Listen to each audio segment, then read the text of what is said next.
All right, thank you, Dr. Forrest, for coming in. So first, we're going to be discussing just the general, try to get as much of a quick run through of Syrian history and the history of any conflict there.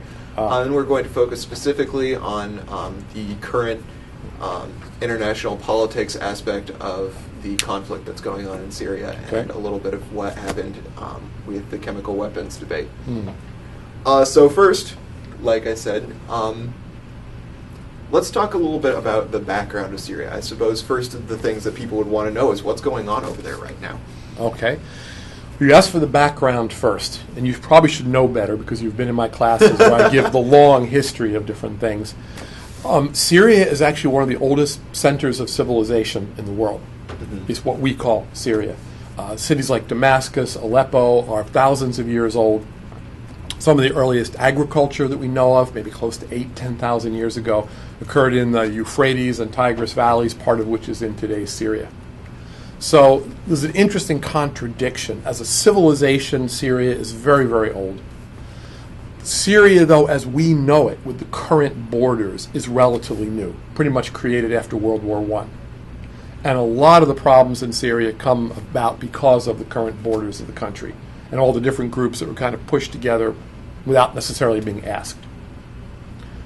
So, again, looking quickly at history of Syria, different ancient civilizations, it was ruled that region by various outside empires. The Assyrians, the Persians, the Greeks under Alexander, the Romans controlled that territory for a long time. With the birth of Islam in the 7th century, then it becomes Islamicized and Arab, basically, rulers take it over. Damascus used to be the capital of the Umayyad Caliphate, which stretched from Spain to the borders of India. So Damascus, in particular, is a very, very important city for many centuries. And then later on, you have the Turks coming in, so the Ottoman Empire. That takes us up actually to the 20th century. Ottoman Empire starts to fall apart in the 20th century. The British and French come in almost like vultures to pick off pieces. After World War I, the Middle East is carved up between the British and French. So the French pretty much get Lebanon and what we now call Syria. The British took Iraq, Kuwait, Jordan, Palestine. They already had been in Egypt for a long time.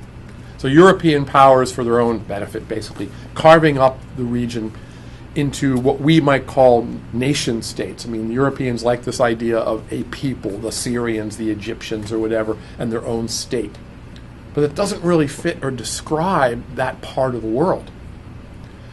Because for much of its history, again, this region was under other much larger empires, yet at the same time a sense of very local community. So you have different clans, extended families, all of whom were Muslim, most of whom were Muslim, but nevertheless different sort of interpretations of that. Cities like Aleppo and Damascus, although they'd have trade, were very kind of separate in their own identity. And so here you have a European power, the French, coming in and literally drawing lines in the sand.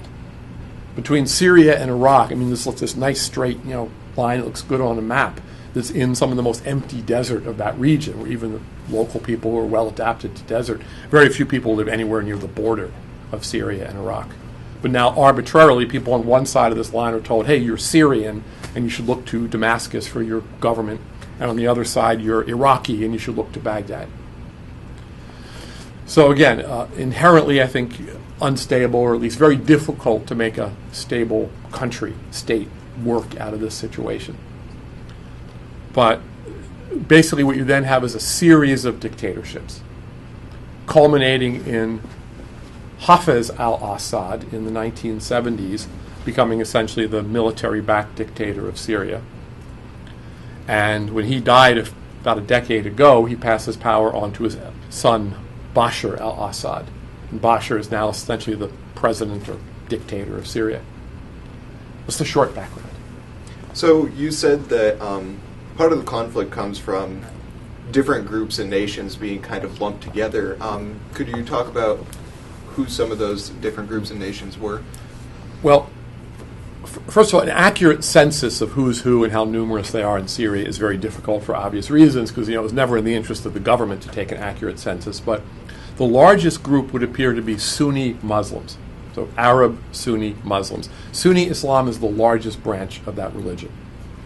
However, there's a significant community of Shiite Muslims who follow the Shia branch of Islam, and there's kind of a subset of that group called the Alawites.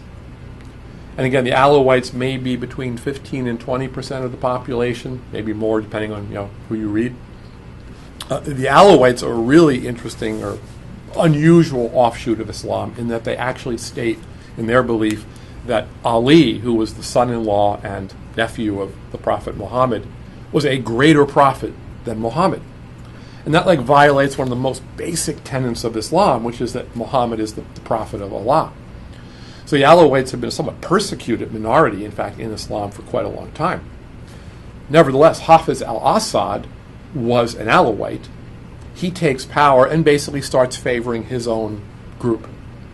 So under Hafiz al-Assad, almost every general, top administrator, person in the government, actually not just every general, every officer of any power in the Syrian military was an Alawite. So essentially, he works his way to the top and then he elevates his own people wherever he can to positions of power. First of all, because he presumably legitimately feels that these are the elite, these are the people who should be ruling. Secondly, it's a way of guaranteeing loyalty. So that situation persisted for about 30 years. Again, Hafiz dies, natural causes. The other interesting thing about Bashar al-Assad is he was the second son. He was not expected to take power. He had an older brother who had been kind of groomed by his father to take over someday, the family business being the dictator of Syria. Hafiz was actually working as an optometrist in London. He was trained in English schools like many elites in the Middle East are. Presumably had no intention of ever becoming a political leader. His older brother died in some kind of military training accident, and suddenly Bashar, the second son, becomes the heir apparent. So he gets some degree of preparation and training, but not as much as his older brother had. He comes back, obviously, to Syria, and when his father dies, he becomes the new, keep in mind, president is always the title that he uses, but dictator is how we call him. I don't think there's been a real, fair, honest election in Syria for quite a long time. And you mentioned that Hafiz al-Assad began what we now know as the Assad regime. How did he come into power? Basically with military backing. I guess you could call it a coup. It wasn't exactly quite like that, but keep in mind he overthrew a previous dictator. You can't really say that there was a functioning democracy. And the old dictatorship was not terribly effective. Part of the problem is you have all these different groups and factions. In addition to the split between Sunni Muslims and Shiite Muslims and then the Alawites within the Shiite community, you have a significant Christian population in Syria. You have a variety of other groups. You have Palestinian refugees, for that matter, who tend to be Sunni Muslims, but there's different identity if you're from Palestine originally. There are still kind of nomadic, we might call them tribesmen or whatever, Bedouins in some parts of the country. Oh, and finally the Kurds. So in the northeastern corner of Syria, you have a significant Kurdish population. They're a very different nationality, different ethnic group from the Arabs. They tend to be Sunni Muslims, but they have a different, again, cultural identity. There's also quite a large Kurdish population in Iraq, in Turkey, and in Iran. So again, I'm not justifying dictatorship by any means, but I could see where it would be very difficult, either 30 years ago or today, to hold together these different groups in a democratic type system. Because there's centuries of suspicion among them. And to get them all to accept a leader from one group would be very difficult under the best of conditions. Added to all that, I suppose, the problems of Syria, you have numerous wars with Israel. Beginning in 1948, in 56, the big one in 1967. There's still some territory, the Golan Heights, that Israel holds, that Syria claims as their territory. There's been occasional sporadic artillery battles over the Golan Heights. Another war in 1973. So if anything, the different wars that Syria fought in tended to kind of solidify the role of a dictatorship at the top. So, part of the situation is, I think that Bashar al-Assad is less experienced, certainly, than his father. His father did have some revolts, which he put down with extreme ruthlessness.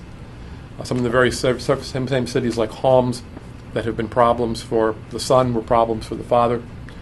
But I think Hafez, the father, was just better at ruthlessly keeping a lid on everything. His son has less experience. I don't know if he's less ruthless. He certainly has been willing enough to use, poison gas allegedly and all that. But maybe part of it is that there is just more international media focused on Syria now than there was in his father's time. Even though obviously the Syrian government controls the press very tightly, little things like cell phones now, as you well know, can take pictures, can take films. Ordinary people in the streets. If the government is putting down a demonstration, 40 years ago in Hafez al-Assad's time, it was pretty easy to control all the news, to smash all the cameras or whatever. It's a lot harder now with cell phone cameras. And so a lot more of this information is getting out to the rest of the world than would have been the case a few decades ago. I think that's a good transition into talking about the conflict today. Oh, good. In your opinion, what are the events that really led up to the conflict that we have going on in Syria right now? Well, part of a larger picture called the Arab Spring, which began a few years ago with demonstrations in Tunisia, which was a relatively nice dictatorship, relatively moderate, and ultimately led to the overthrow of the president/dictator of Tunisia and the establishment of a relatively democratic system. There have been some problems in Tunisia, but it is I'm relatively optimistic anyway, that Tunisia might be able to produce a functioning democratic system. That then spread to Egypt, which was a bit more difficult. There was more violence in Egypt, but nevertheless, in the end, they deposed Hosni Mubarak, the former president/dictator, and elected a new government. Of course, and then the new regime ended up also being deposed in a military coup just a few months ago. Anyway, the message from Tunisia and even Egypt was that it was now possible through peaceful demonstrations, mass demonstrations, to actually depose a dictator without being ruthlessly suppressed by the military, without suffering, from poison gas and things like that. So demonstrations began to occur in many different countries throughout the Middle East, including Yemen, including, to a smaller degree in Bahrain, including Egypt, as I mentioned, all across the Middle East. So you begin getting demonstrations about 2 years ago in Syria against the Assad regime. Peaceful demonstrations, large crowds, tens of thousands of people in the major cities. And again, their hope would be possible to compel by these large peaceful demonstrations the Assad regime to allow more human rights, to allow perhaps an actual uncoerced election to take place, that sort of thing. And it seems to have been pretty spontaneous in the sense that there was no one coordinating group. So a variety of different groups participated in the demonstrations. And unlike Tunisia, unlike Egypt, the Assad regime responded pretty quickly with repressive force. So you begin getting initially, thugs who may or may not have been wearing military uniforms going into the crowds and beating people. It escalated pretty quickly, so you start having military weapons, pretty quickly artillery rounds being fired into these large peaceful crowds. So pretty clearly the Assad regime was not going to go down without a fight. Eventually, after several months of this, the anti-government groups began to realize that there's not going to be a peaceful transition in Syria. So they basically began arming themselves, either by trying to steal weapons from the government or maybe getting weapons from the outside. And that's where the groups start linking with various outside organizations. And again, part of the problem is there does not appear to be any real central coordinating person or group. There is an organization called the Iraqi National Coalition that the United States and most European countries have endorsed support. Most of their leadership is in Qatar, which is a different, an outside Arab country. They get interviewed on CNN and they get to meet with Western leaders and all that, but they're not actually in Syria in most cases. And they do have the support of some of the Syrian rebel groups, but some of the Syrian groups are Islamic fundamentalists who are apparently linked to Al-Qaeda. Even among the fundamentalist groups, there apparently are divisions, schisms, where some of the groups are extremely radical fundamentalists. They want to create a strict Islamic republic, or Islamic caliphate for that matter, in Syria. Others are sort of more moderate Islamicists. It's again a very confusing situation with dozens of different groups. And obviously that allows the Assad regime to play one group off against another, and to say to the West, to the United Nations, if President Assad, should be killed or deposed, then what? What happens to Syria if the Assad regime goes? Again, there's no George Washington of Syria who's ready to be the first president, who everybody can more or less by consensus agree upon. You'd probably have a dozen different groups, each trying to seek power, or splitting off their region of the country, because again, regions make a big difference in Syria. So, arguably, if the Assad regime were to disappear tomorrow, the violence might get worse for at least a few years. So again, that's kind of the pessimistic view, which again, the Assad regime has themselves said, well, maybe we've made some mistakes, but things would be even worse if we weren't here. So you mentioned that Syria has had multiple conflicts with Israel, and they also border with Iraq over a pretty arbitrary border. What stake do the neighboring nations have in this civil war? Again, that's a big one. We could go an hour on that, but all the neighboring nations are affected one way or another. First of all, simply by refugees. There are, by estimates, over 1 million refugees that have fled their cities, their towns in Syria. Some of them are internally displaced. They simply have gone to other parts of Syria, but many have gone across the borders into Turkey, into Iraq. It's kind of darkly ironic in a way that people are fleeing to Iraq because situations are even worse in Syria right now, because obviously it was very different a few years ago. Fleeing into Jordan, into Lebanon. And none of these countries are really equipped to handle, hundreds of thousands of refugees. Just practical problems. How do you feed them? How do you get them water in largely desert areas? How do you, prevent crime and various kinds of predation upon these refugees? Turkey is probably the best able, simply because they're the largest economy of the neighboring countries, but they're not prepared. So anyway, it's been a major problem. In some cases, the Syrian army has apparently gone across borders pursuing refugees. At least there's allegations by Turkey that the Syrians have actually fired artillery shells across the border into Turkey. And in terms of what the stake is and how they see this, Iraq has its own problems with many different groups and segments of Islam, but the government in Baghdad right now is largely run by Shiite Muslims. So they have a certain degree of sympathy for the Alawite regime in Syria. Even though all Shiites do not by any means follow the Alawite view, the Alawites are closer to the Shia than they are to the Sunni.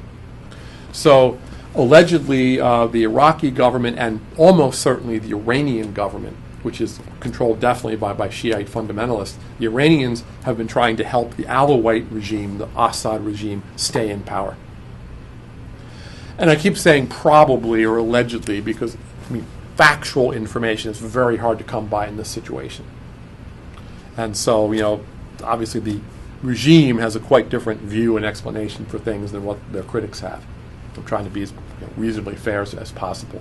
But clearly, the rebels, both the rebels have gotten weapons from somewhere, and the regime already had a pretty good set of armaments, but they are allegedly getting more help from, again, somewhat from Iraq, but especially from Iran.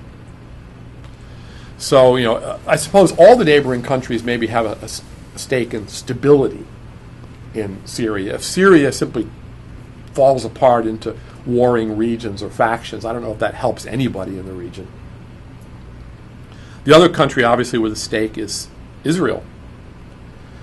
And I'm not entirely clear, what Israel's interest is here in that. They certainly didn't get along with the Assad regime. They fought various wars against the father, Hafez. But yet, in the last couple of decades, Israel more or less has an understanding with Syria. There's been no overt, full-scale wars with Syria since 1973 between Israel and Syria. So, the question is, as bad as Assad may be from the Israeli point of view, whoever succeeds him could be worse. a fundamentalist Muslim regime aimed at jihad against Israel would be a worse situation for Israel than the Assad regime. So again, that's all kind of in play here. I read something recently that suggested that maybe what Israel wants is a weakened Assad, but an Assad still in power. Some kind of stability in Syria, but nevertheless a weaker Syrian army would be in Israel's interest. And finally, the final wild card here is Russia, which has, as the Soviet Union, a history of working pretty closely with Syria. There actually is a Russian naval base on the Syrian coast, only remaining Russian base anywhere in the Mediterranean. And so Russia has an interest in maintaining that. So again, amazing complications. Obviously, the U.S. has an interest in every place in the world, it seems. And the French, for that matter. They still have some maybe sense of obligation or connection to Syria. So that's quite a complicated game board. So you mentioned the alleged use of chemical weapons, which was definitely a big topic in the United States this summer. Yes. First of all, what do we know about that? Well, it is almost certain, based on recent UN inspections and reports by various international groups, that somebody used poison gas in Syria against civilians, against innocent people in various towns and cities. Almost certainly that was done by the regime. It seems highly unlikely that the rebels could have gotten hold of these chemical weapons and figured out how to use them.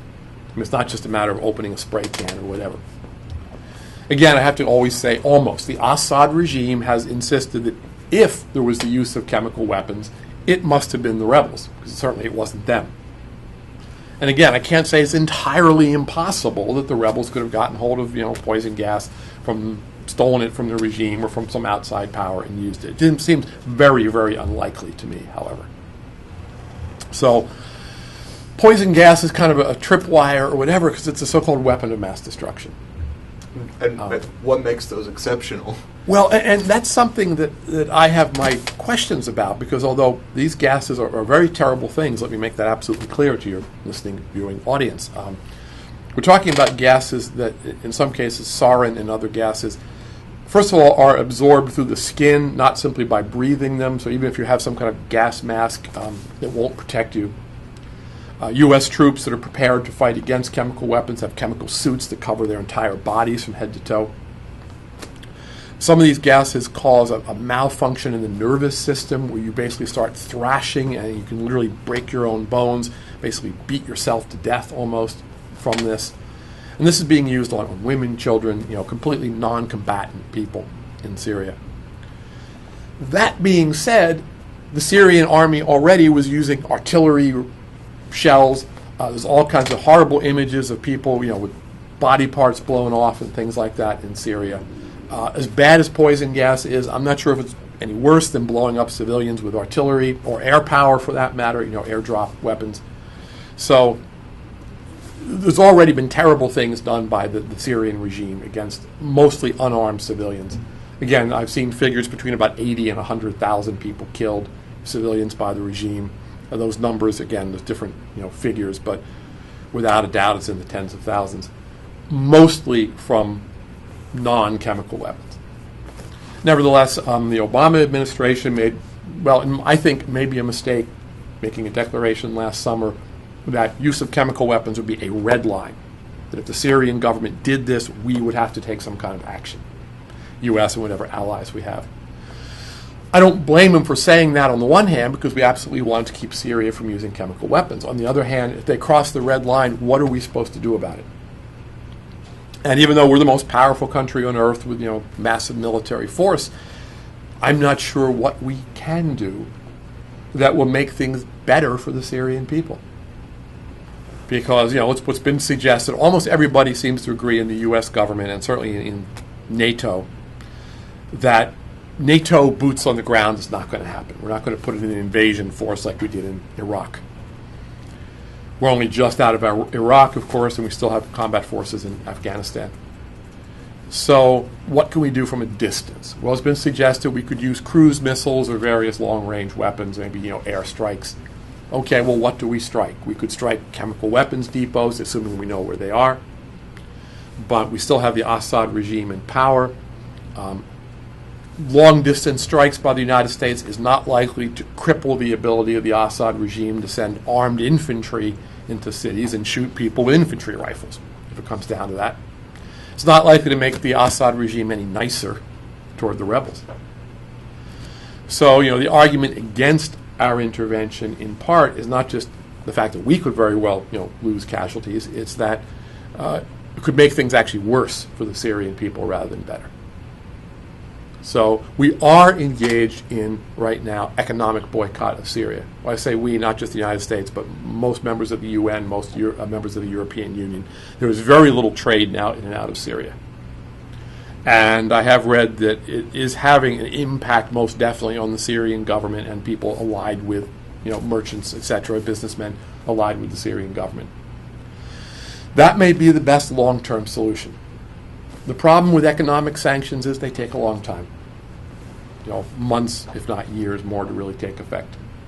And economic sanctions ultimately tend to hurt the most powerless people in society.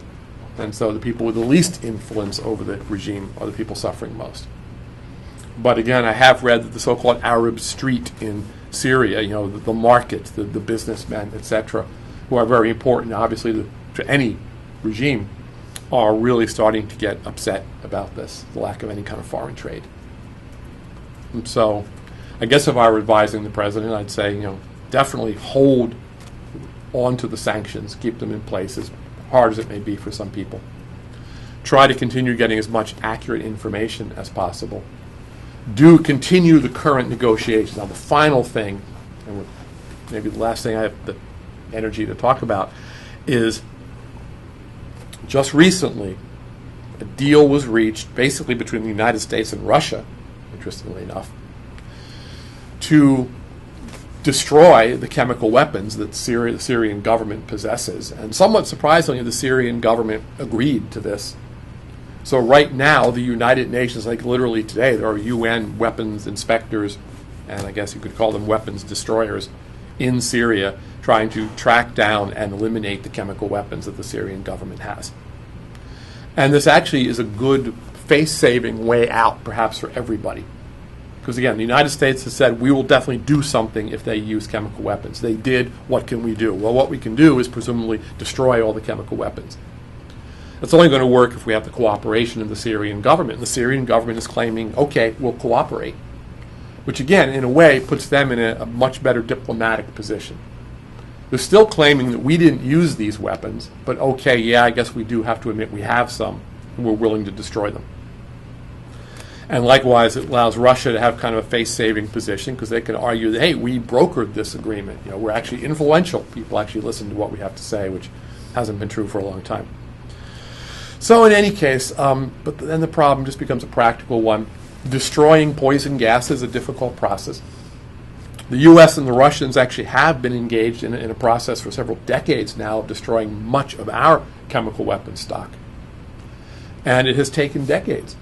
You can't just, take a canister of poison gas and blow it up or whatever, because that releases the poison gas.